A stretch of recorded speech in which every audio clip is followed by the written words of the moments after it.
Hola, buenas tardes. Bienvenidos de nuevo a otro episodio más de este podcast que se llama Joterismos. Aquí está con nosotros Roy, Emma y Ferk. Y el episodio de hoy tratará sobre gay normatividad.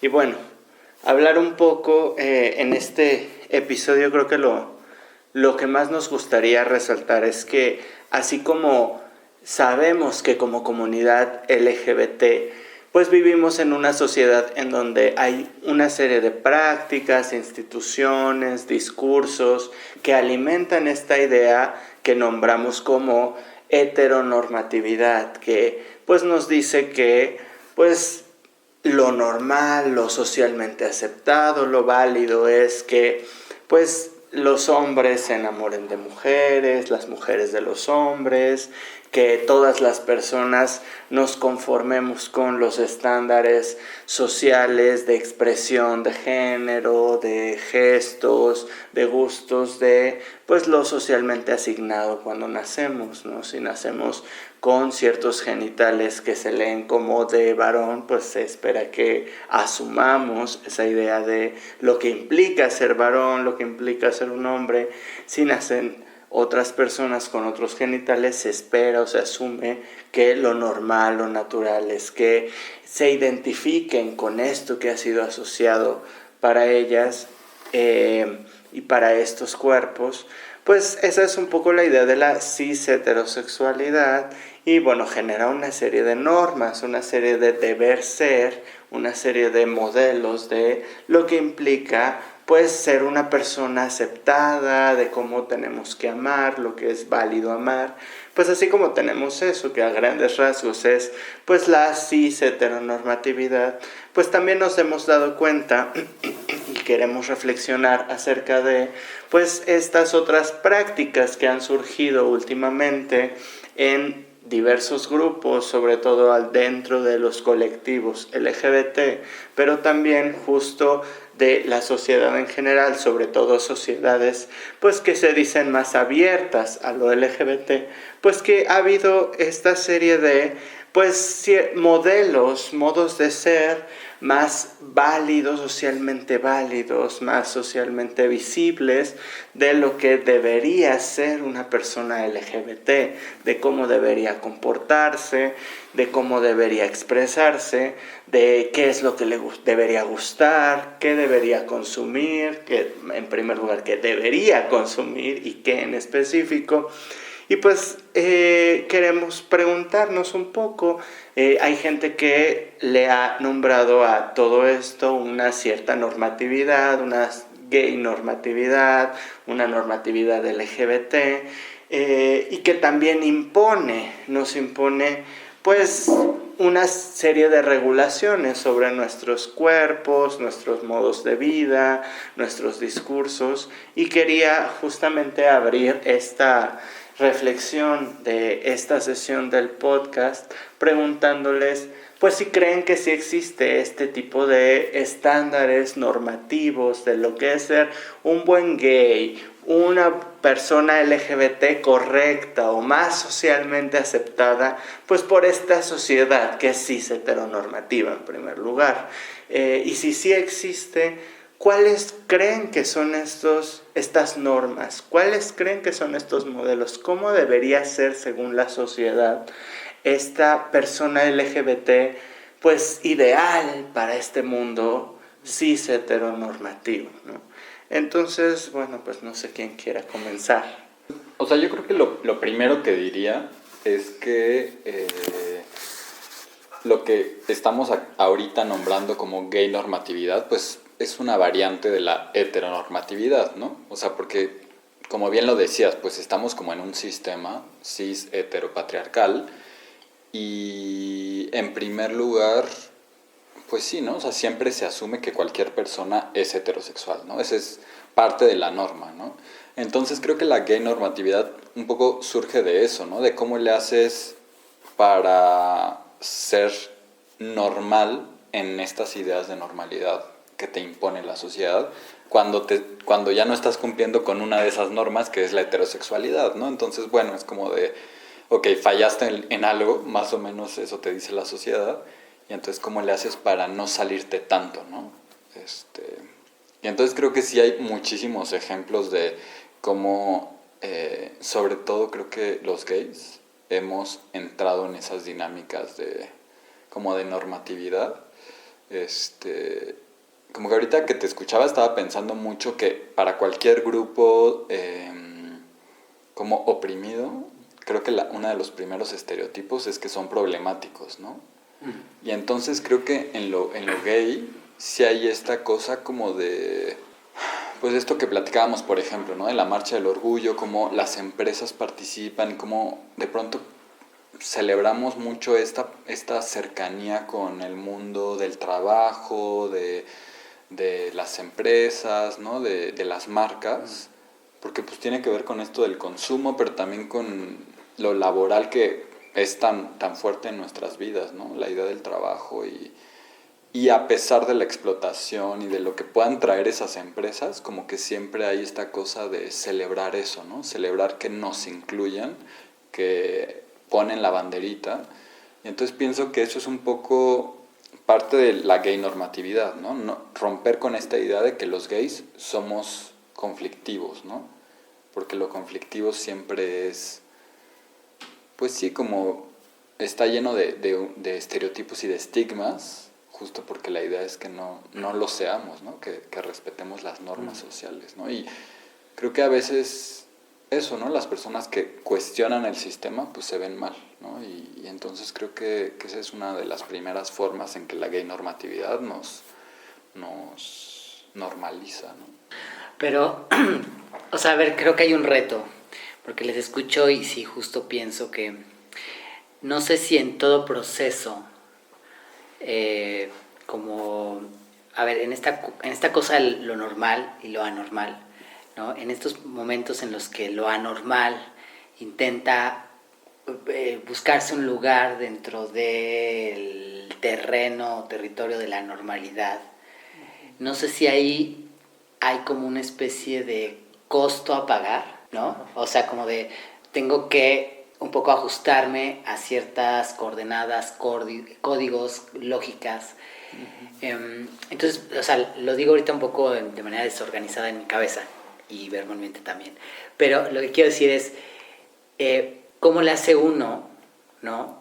Porque, o sea, ¿cómo le hace uno para ser parte de como una especie de sociedad estando todavía en la periferia? O sea, es decir, no perdiendo esta cuestión de lo que puede implicar ser anormal.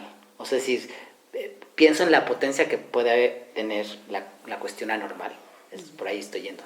Entonces, ¿cómo le hace uno para no ceder ciertas potencias en ese sentido?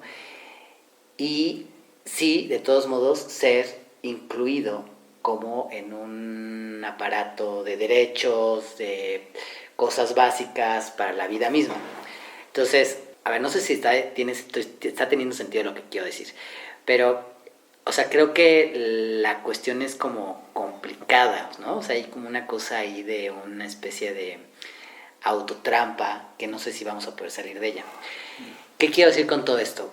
Que, pues claro, creo no es de a gratis que se haya generado ya una cuestión normada de la cosa homosexual, de la cosa gay, de la cosa lésbica. Es decir, habría que pensar qué estamos reproduciendo, ¿no? De este primer sistema sexo-género que conocimos y lo estamos montando en esto que intentamos ser hoy en día.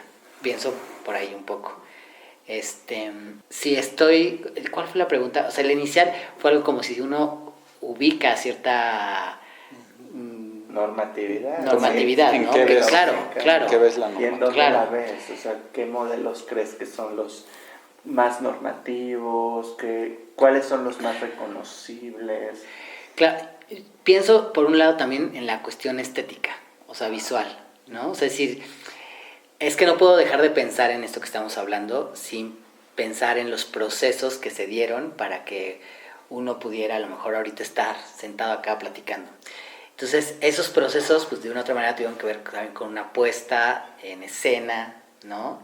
De esto que no era la heterosexualidad. Creo que eso, hoy en día, ¿no? Ya es como captado, como bien sabemos, por un sistema económico, político, ideológico, bla, bla, bla, en donde se ponen estos cuerpos bellos, por ejemplo, ¿no? O sea, estas imágenes ahora en el mes de Pride, ¿no? O sea, es como esta cosa del orgullo, pero entonces hay como ciertos cuerpos que están primero, ¿no? En la primera línea de lo que podría ser lo bonito. O sea, es decir, la diversidad es bonita mientras te ajustes a ciertas condiciones de vida.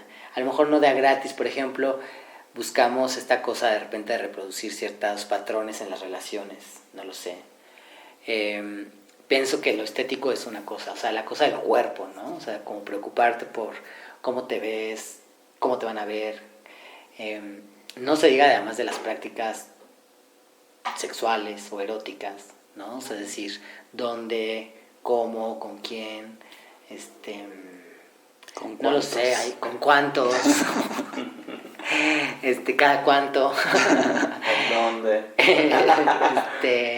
o por dónde, no lo sé, sí, o sea, es decir, sí es un hecho para mí cada vez más claro que sí se ha ido consolidando un aparato normativo sobre la diversidad, sobre la disidencia, o sea, sobre la cuestión gay o lésbica o homosexual, o sea, es decir, hay ahí una cosa de una como cierta aceptar algo, pero bajo ciertas condiciones, ¿no?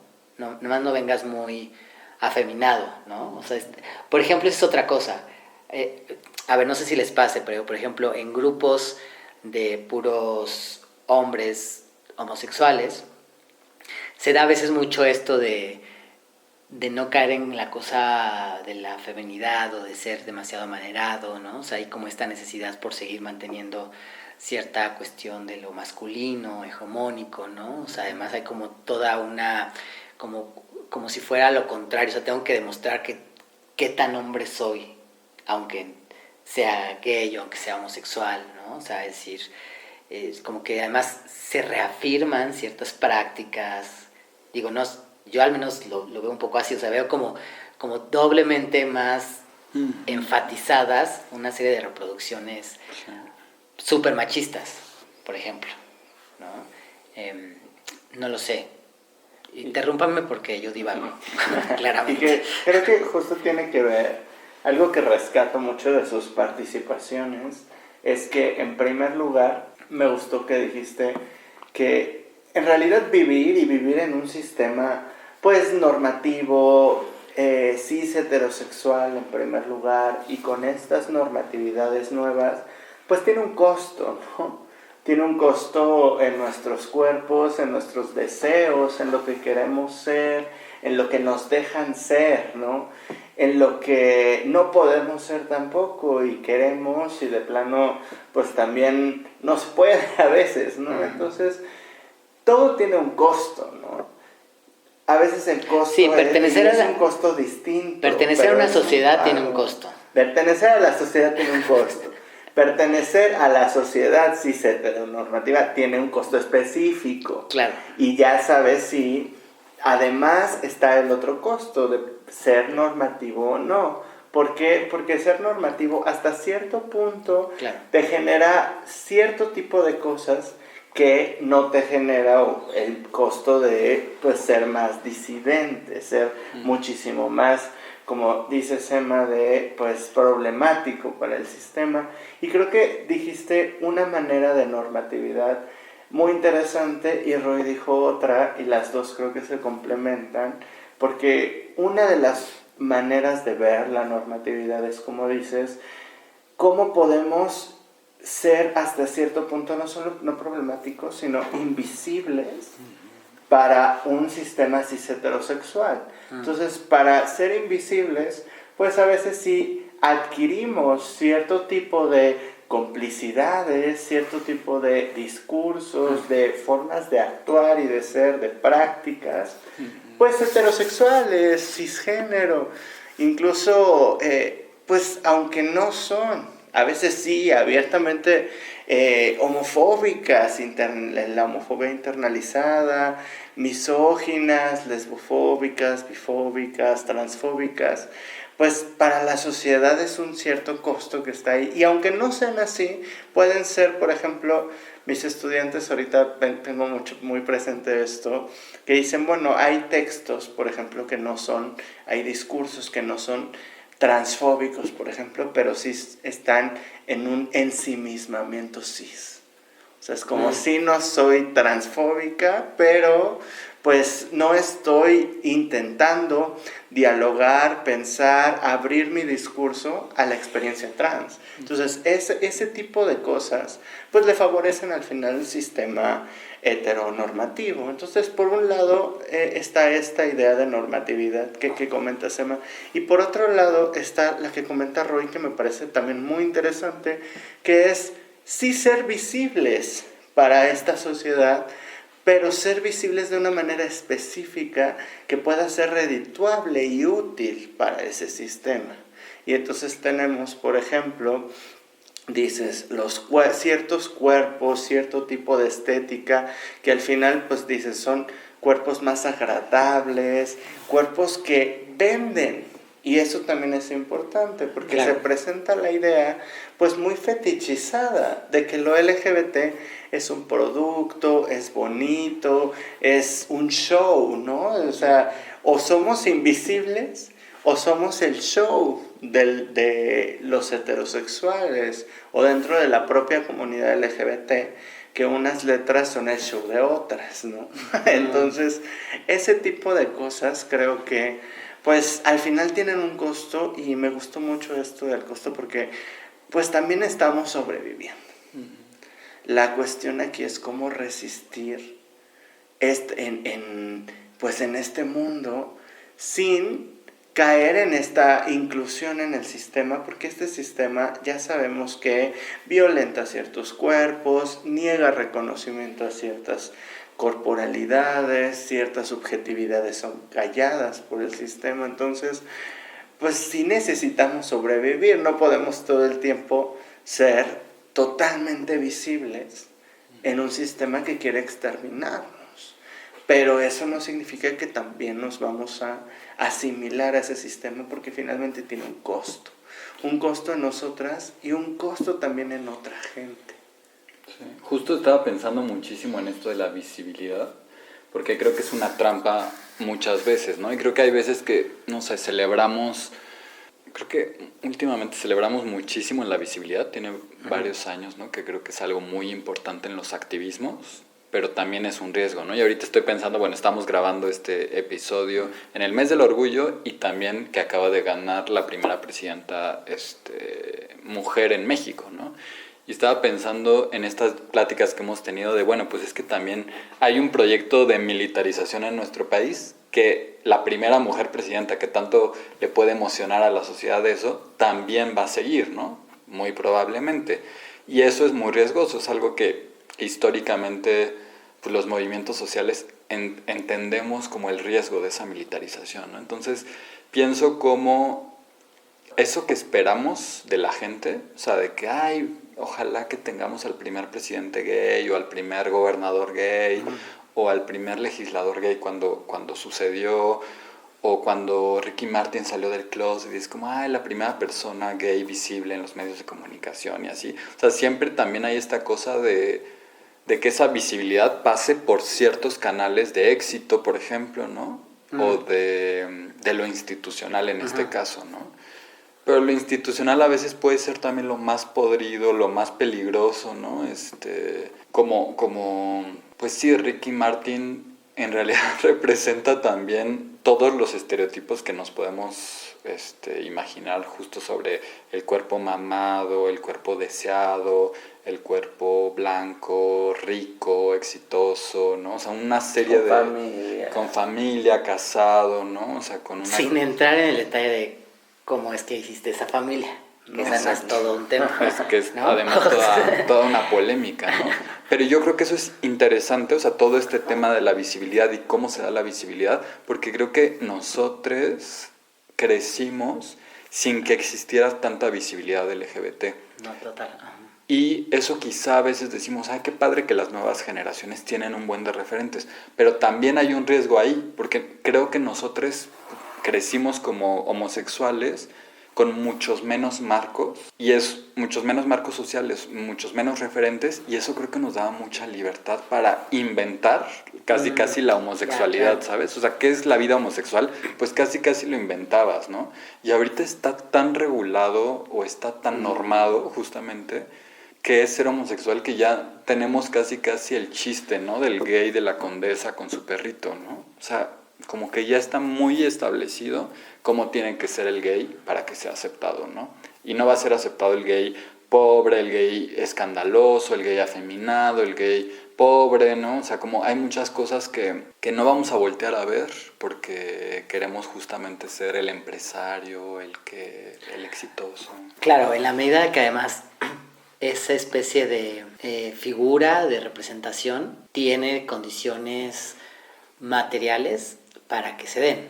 O sea, es decir, estaba pensando en lo primero que decías, en la cuestión laboral. ¿Qué elementos entran en juego en cualquier trabajo? ¿No? O sea, es decir, no importa la orientación y la identidad de género, es decir, qué elementos entran en juego en cualquier trabajo, y uno de ellos es la cuestión a veces de la presentación, de si vas con piercing, no, cabello corto, o sea, si hay una serie de elementos que se juegan. Uh-huh. Entonces, lo que yo ahorita estaba planteando era qué tan radical además también puede ser al sistema cuando estás un tanto dependiendo, por ejemplo, económicamente, de tener un trabajo en donde a lo mejor te odian, ¿sabes? O sea, es decir, ¿quién tiene las condiciones para volverse radicalmente lo no heteronormado o lo no homonormado? No sé si me explico, ¿sí? Porque creo que se juegan varias cosas, ¿no? O sea, tampoco voy yo a pues no sé, a lo mejor exigirle a alguien que o señalarle a alguien que está siendo demasiado gay normativo, ¿no? Cuando a lo mejor de eso depende una serie de eso depende para que él tenga o no una serie de condiciones para vivir, como lo decías ahorita, Fer. O sea, si estamos sobreviviendo, porque en realidad a todos o a la mayoría nos agarra como el sistema así, para sacudirte y explotarte y usarte, y si te da bien, pues te da un poco de espacio para moverte. Pero ¿cuántas personas en realidad son las que pueden estar como un poco arriba, ¿no? En eso que muchas personas identifican como privilegio o nombran como privilegio? Pienso eso por un lado. Y la otra cuestión, pensaba en esto que mencionaba sobre la representatividad. Gracias. Sobre la representatividad. Tampoco garantiza que la persona vaya a ver por la población LGBT o por la comunidad LGBT, es decir, que tengamos hoy por primera vez una mujer como presidenta, no garantiza que va a haber por los derechos de las mujeres en toda su diversidad, ni por las minorías, ¿no? O sea, es decir, como que habría también que pensar que como que se construyen ciertas ficciones alrededor de eso. O sea, si construimos ciertas narrativas que se vuelven ficciones, que pues sí, te dan a lo mejor entrada para ciertos espacios, pero que no garantiza que nosotros, si tuviéramos en 10 años al primer presidente gay, no fuera un conservador, punitivista, claro, qué sé yo. O sea, es decir, porque hay, ¿no? Hoy en día hay, pues, homosexuales conservadores, aunque uno pensaría que de estas alturas es una combinación rara. Aunque uno pensaría que es una combinación rara, la hay, ¿no? O sea, es decir, hay. Entonces, a ver, regresando, porque a lo mejor estoy divagando ya, pero quiero regresar a lo que habías planteado, Fer. Es decir, bueno, por un lado pienso la normatividad, pero en este caso ¿cómo decirlo? La gay normatividad, la homonormatividad, como podemos mencionarlo, como a este proceso en el que se normalizan, ¿no? Ciertas cosas que en su momento eran disruptivas, disidentes, que estaban fuera, ¿no? Entonces, cómo se van como integrando. Entonces, pensando en eso, pero quería regresar como un poco a los procesos que se dan en esta construcción de la normatividad dentro de espacios que de entrada estaban fuera de la norma. Está muy interesante justo lo que estaban diciendo, sobre todo, bueno, dos cosas, ¿no? En primera, yo creo que hasta sería tema de toda otra sesión del podcast hablar de visibilidad, tal cual. Sí. Pero creo que es importante darnos cuenta que también parece que cuando hablamos de visibilidad hablamos de dos cosas distintas, igual de estas palabras como reconocimiento, cuando te reconozco, porque por un lado tenemos, o creo que podemos buscar una cierta visibilidad desde pues la sociedad misma, la comunidad. O sea, que no seamos vistes como ajenos a la comunidad misma que habitamos y que no se nos vea como pues una cuestión totalmente ajena a los propios procesos en donde habitamos en el espacio compartido. Y por otro lado está la idea de visibilidad y de reconocimiento ya frente a un otro que es el aparato estatal. Entonces creo que son dos cosas distintas. Porque en muchos sentidos, pues cierto trabajo de la propia existencia misma de las poblaciones de LGBT, pues tiene que ver con que la propia comunidad, pues haga todo este trabajo en donde, bueno, haya este reconocimiento, esta aceptación de, pues que pertenecemos y que somos parte de esta misma interacción cotidiana. O sea, las personas LGBT somos quienes vamos al pan, quienes vendemos pollo, quienes somos les docentes, quienes trabajamos en la empresa tal. O sea, estamos aquí, ¿no? No es como, no somos externos. Pero a la vez está la idea de la visibilidad, que creo que ese es todo un problema cuando nos concentramos no en eso, sino en que haya un cierto reconocimiento y cierta visibilidad de un aparato estatal, de instituciones que generan ciertas leyes y que justamente para que puedan esas leyes ser aplicadas, y esas leyes pues están construidas bajo ciertos paradigmas, bajo ciertos modelos que sí son muchas veces, por ejemplo, esto que decías, punitivistas, pro militarización, para que entremos dentro de esas lógicas. Claro que hay modos de ser visibles, modos de representarnos que pues nos norman, y evidentemente es mucho más querido para la propia sociedad vista en estos términos de la regulación estatal, pues un gay y una persona LGBT que no va a cuestionar la militarización del país. Entonces, ahí creo que el problema es que a veces nos olvidamos que frente al Estado, pues a veces no es tan bueno que haya visibilidad. Es como, pues, ¿para qué quieres que te reconozca, que te identifique, que sepa quién eres, qué haces? Un Estado militar. Y sin embargo sí se necesita que te reconozca, ahora sí que la vecina, el vecino, porque frente a ese Estado, tenemos ese tipo de estados históricamente en México han sostenido pues estas formas sistemáticas de desaparición, ¿no?, de personas. Y frente a esas tácticas de violencia del Estado, la resistencia es pues acuerparnos entre nosotras. O sea, si desaparece una persona, lo que queremos es que pues la comunidad diga, aquí nos falta tal, y que lo haga aún sabiendo que esa persona es LGBT, porque también pasa mucho, que hay mucha gente que nos pasa algo y dice, ay, qué bueno que le pasó a la persona gay, ¿no? Claro. Por un lado está eso, Pero por otro lado, también justo lo que decías, Roy, es importante pues, ¿qué pasa cuando estamos sobreviviendo en un trabajo que odio, mi jefe no me hace caso y todo eso? Y entonces, ¿cómo además de eso voy a ser más disidente y no ser normativo? Creo que también hay una cierta normatividad de la disidencia que viene de contextos muy despolitizados, Claro. sobre todo de ciertos imaginarios privilegiados, ¿no? Privilegiados por blancos, por citadinos, por burgueses, que me gustó mucho que lo pusieras, con ciertas condiciones materiales.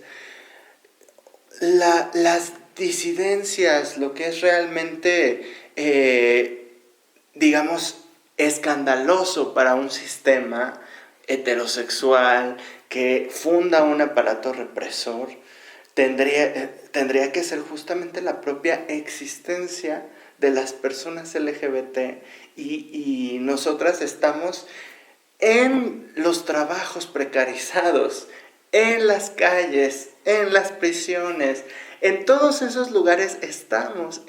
Son modos de ser que cuando reclaman su vida y su existencia están en contra de la normatividad. O sea, también el decir, no soy normativa porque critico a la gente que, pues, se parece, que claro que hay que criticar como toda esta gente que se parece a el gay blanco de la Condesa que tiene su perrito y que votó quizá por el PAN. Sí, hay que criticar eso, evidentemente, pero también hay una cierta idea de, bueno, no voté por el PAN, pero no voté justamente porque yo no creo en eso y quien votó está mal. Y es como, oye, o sea, ¿qué además de eso estás haciendo? ¿A poco con eso ya te crees la más disidente cuando las más disidentes son parte de todos estos grupos más precarizados, somos parte de estos grupos más vulnerables frente a el poder estatal de la derecha que viene y de la derecha disfrazada de izquierda que también viene? Pero no sé.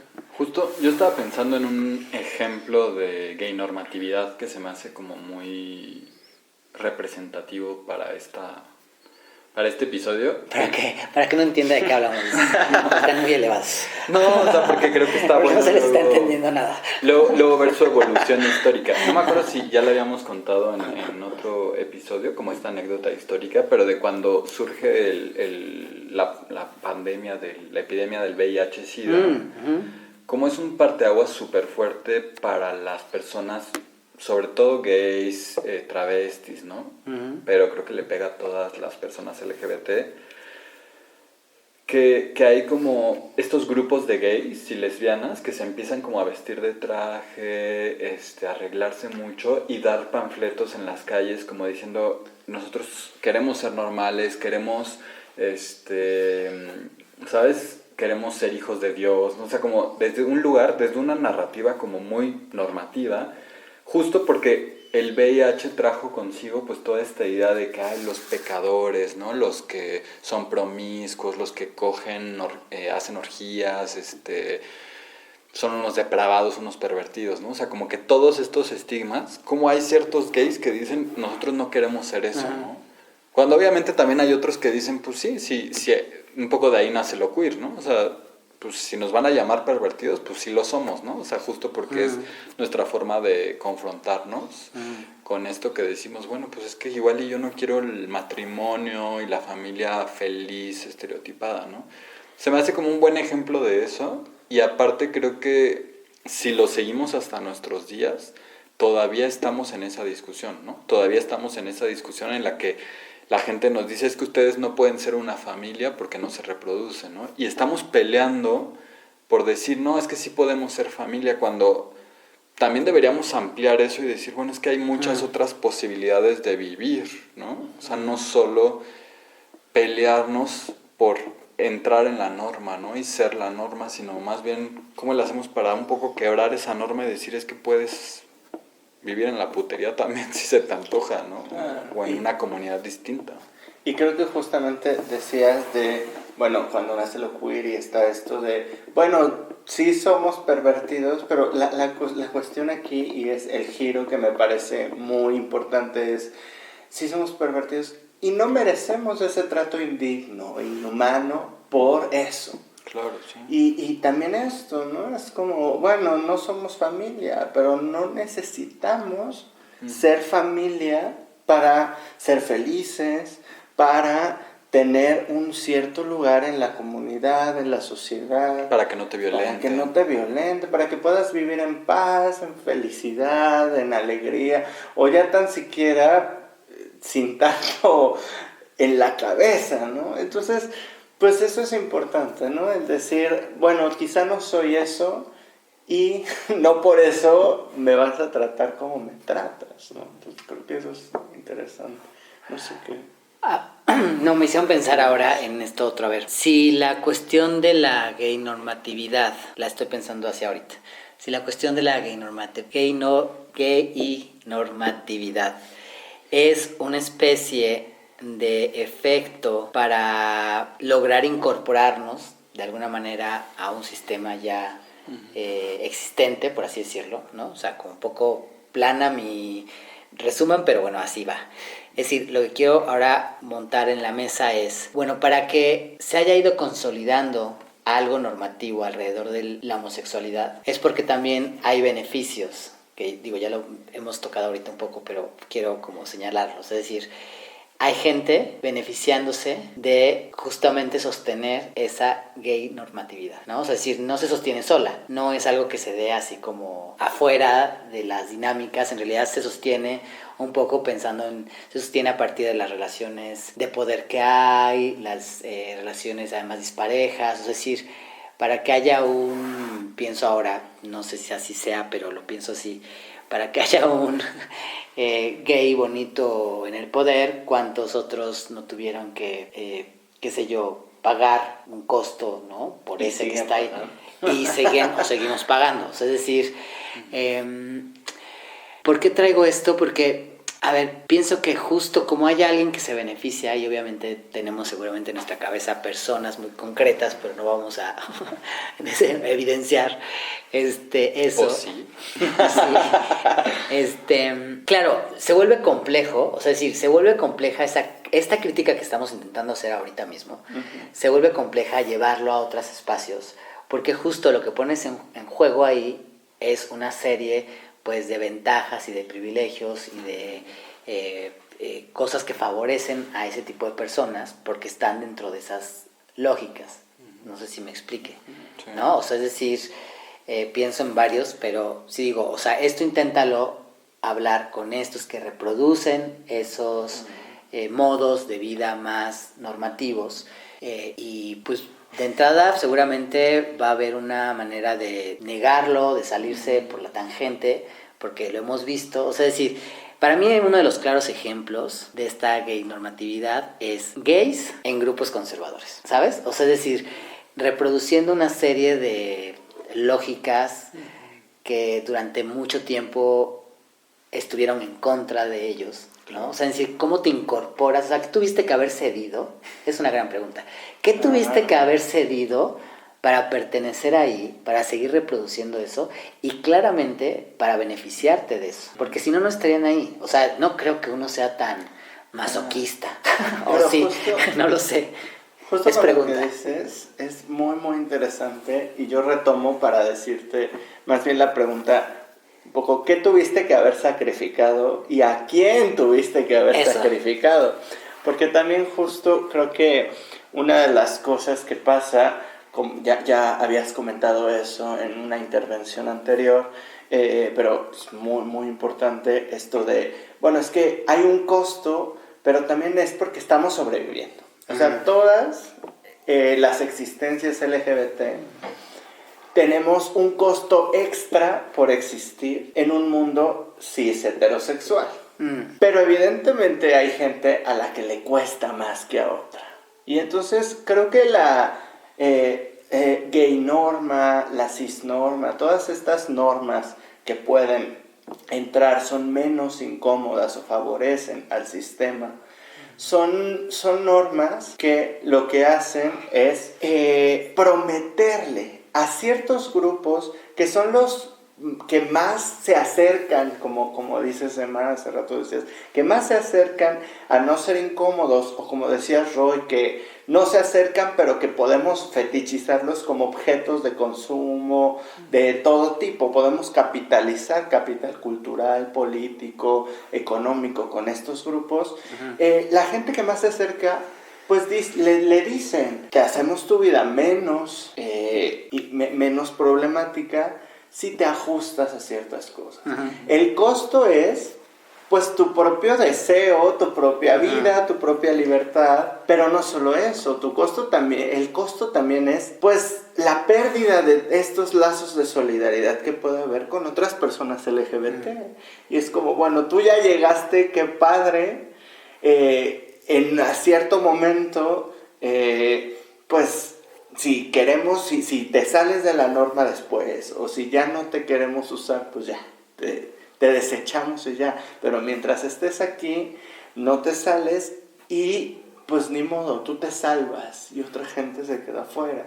La cosa aquí es, sí estamos sobreviviendo, pero unas están sobreviviendo más que otras.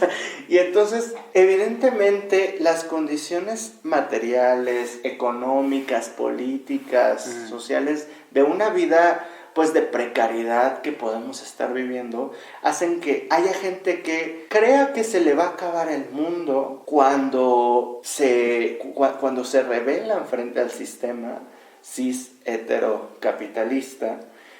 Y hay otra gente a la que sí se le va a acabar el mundo. Claro. Entonces hay gente, y esa es la gente que está más del lado de, no sé, homosexuales, personas incluso trans, que son de derecha, conservadoras, panistas, ¿no? Que justamente creen que se les va a acabar el mundo, se les va a acabar su mundo, como diría Niurka, ¿no? Claro. Pero hay gente a la que sí se les está acabando las posibilidades de la existencia.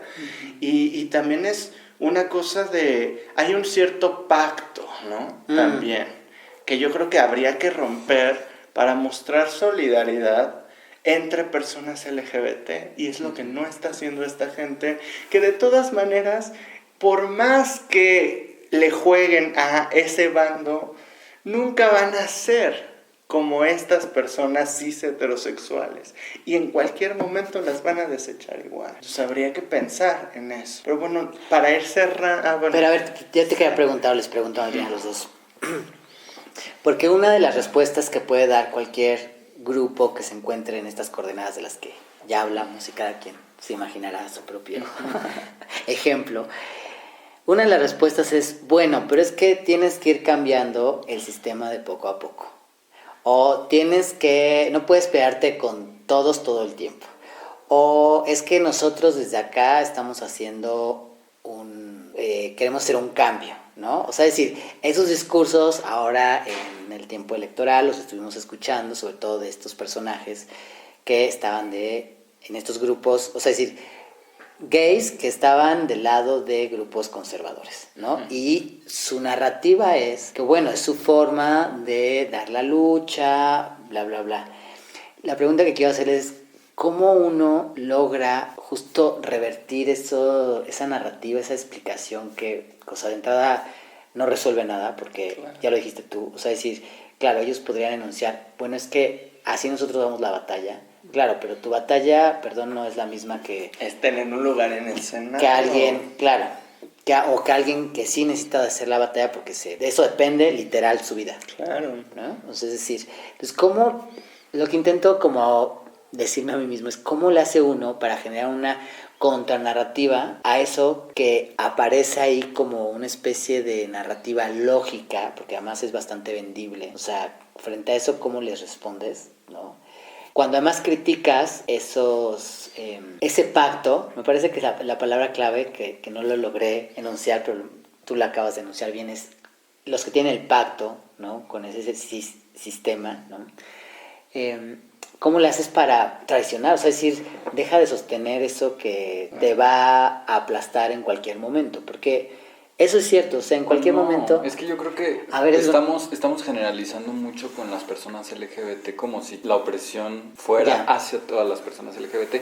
Y Claro. justo, o sea, es parte también yo creo que de la autocrítica o de la crítica al movimiento, que esto, o sea, no estamos todas en el mismo lugar, ¿no? No vivimos las mismas opresiones, o sea, yo, por ejemplo, tengo muchos privilegios y todavía hay muchas más que tienen muchísimos más privilegios como Ricky Martin, Caitlyn Jenner. Claro, la y lucha toda de Ricky esa Martin gente. no es la lucha de Es que todas. hay una cosa de clase que está, Claro. por ejemplo, en las gays panistas, que por supuesto no están tanto en solidaridad con las personas de la diversidad sexual, sino probablemente con su clase social antes que con las demás. Y creo que está buenísimo que esto lo abordemos en el tema de gay normatividad, porque sí creo que justo la gay normatividad de pronto es la normatividad de lo LGBT, ¿no? O sea, en el movimiento LGBT hay una hipervisibilidad de los gays, ¿no? O sea, Claro. es como que tú vas a cualquier evento LGBT, que se llama así LGBT o de diversidad sexual, y el 70% van a ser gays, ¿no? Y eso en algún momento también, no en algún momento, siempre hay que hacer la crítica de, bueno, ya cuando también nos vamos a callar, ¿no? O sea, porque creo que también está bueno Pero aquí estamos darnos en un cuenta. podcast.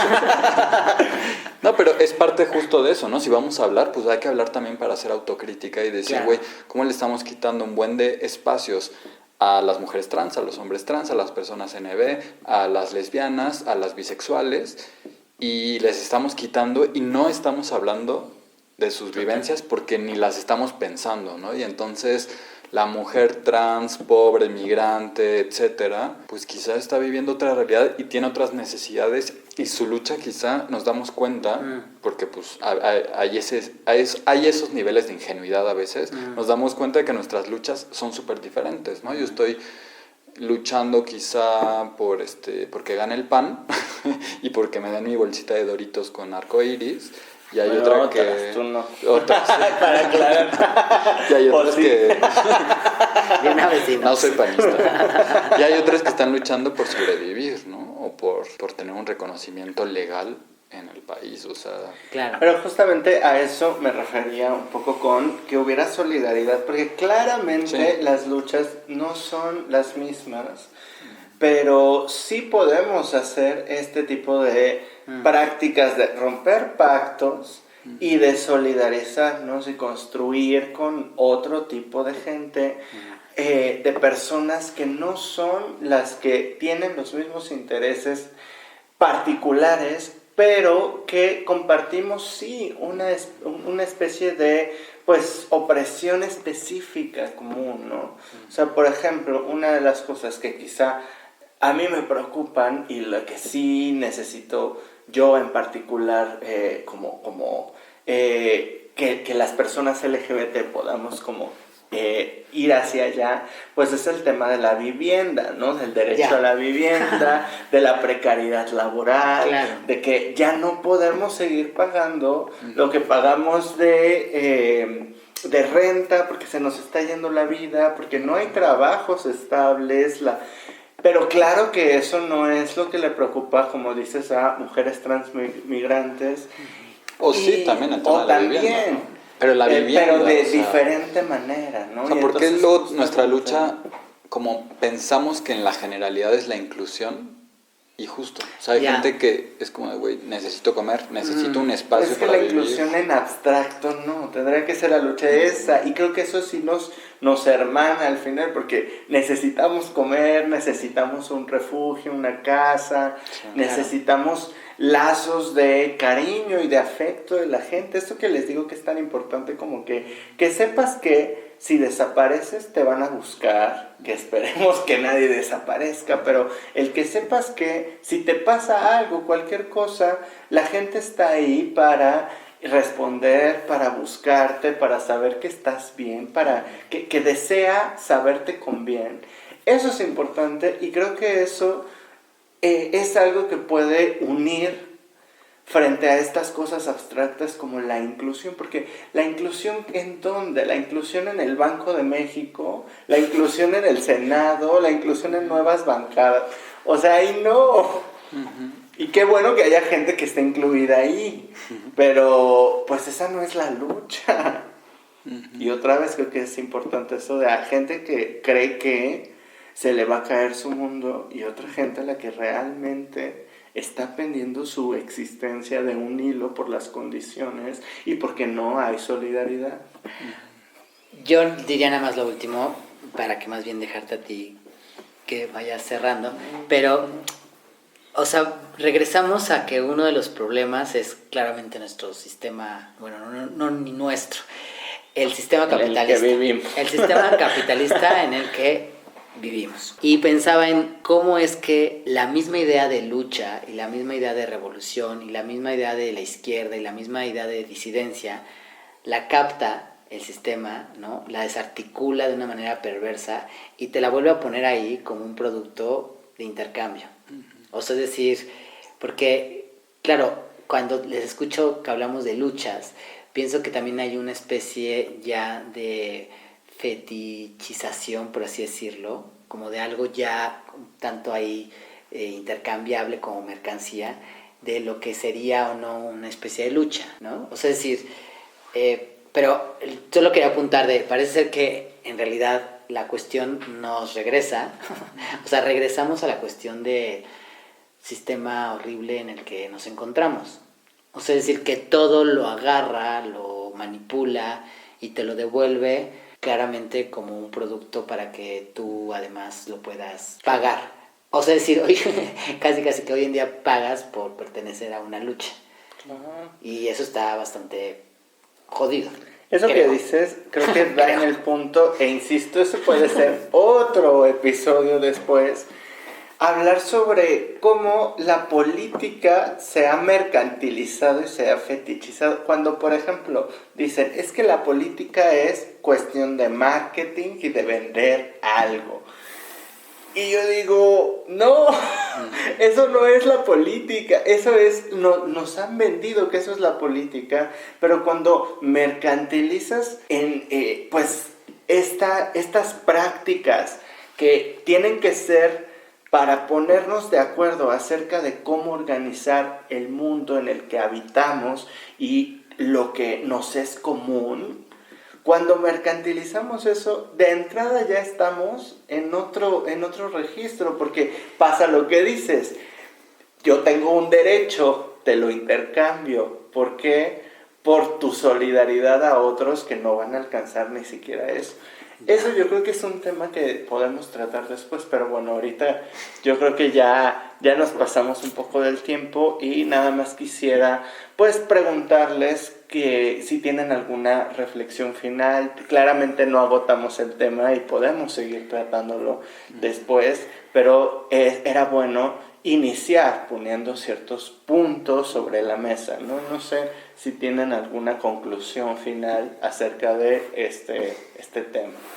Yo así tanto como conclusión no, pero reflexión final. Maestro. Yo lo que diría, porque se me hace bueno también aclararlo, que un poco la idea del podcast, o sea, también se llama joterismos, porque creo que justo está bueno pensar que no estamos hablando ¿no? Porque siempre nos meten como lo LGBT como si todo fuera igual, ¿no? Y creo que está bueno también pensar que estamos hablando desde un lugar muy específico, lo reconocemos, ¿no? O sea, tampoco vamos a decir que somos las más oprimidas. Que eso, o sea, que creo que está bueno también que las narrativas que yo creo que no nos identificamos con lo gay, ¿no? Pero desde lo joterista, desde el joterismo, que pensamos también que está bueno esa autocrítica. No que está bueno, que es necesaria esa autocrítica. Por esto que decíamos, ¿no? Como la gay normatividad ha impactado en los otros grupos que forman parte de la diversidad sexual, también de una manera muy negativa, ¿no? Convirtiendo otra vez en estas jerarquías que discriminan, que marginan, que excluyen, ¿no? Entonces también está bueno que creemos que este podcast un poco nos da el pretexto para pensar como desde otros lugares que no es lo gay, ¿no? Porque lo gay también se vuelve identitario y se vuelve lo normativo, y pensar en otras estrategias como, pues creo que esa es la apuesta del joterismo, ¿no? O sea, otras estrategias que puedan ser críticas frente a todo este mercado rosa que se centra en el gay la mayoría de las veces y que ya cada vez se amplía a otras identidades, ¿no? Pero que creo que empezó fuertísimo con lo gay y los gays ahí nos fuimos en la superficialidad, en la insolidaridad, o no sé cómo podríamos decirlo, ¿no? Pero en olvidar también como ese origen del movimiento, ¿no? Y de la lucha y acomodarnos también en el sistema, a pesar de que puede ser que sean migajas lo que recibimos, ¿no? Pero sí hemos estado muy cómodas y también muchas veces en silencio frente a la violencia que reciben otros grupos, ¿no? Yo diría eso. Sí.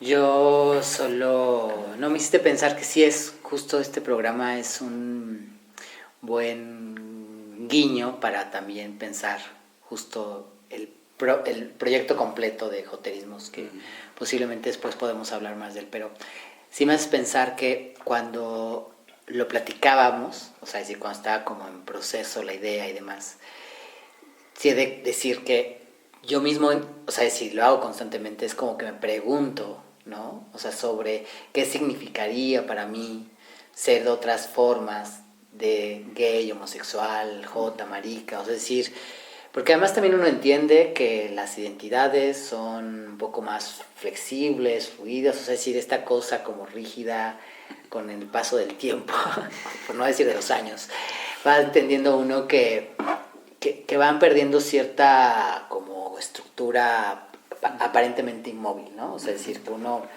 a veces ya es como un poco de X, o sea, soy lo que el viento en este momento me deje ser. Soy lo que en este momento el sistema me deje ser. Pero sí es interesante porque no había pensado que, en efecto, este programa en específico, o sea, sobre gay normatividad, es como una especie de... no, más bien la ecuación va al revés. Joterismos, pienso, una de las tantas cosas por las que surge es como respuesta a esta gay normatividad, ¿no? O sea, es decir, a esto que de repente uno ya no puede sostener por los costos, los sacrificios, a todo lo que implica sostener cierta normatividad.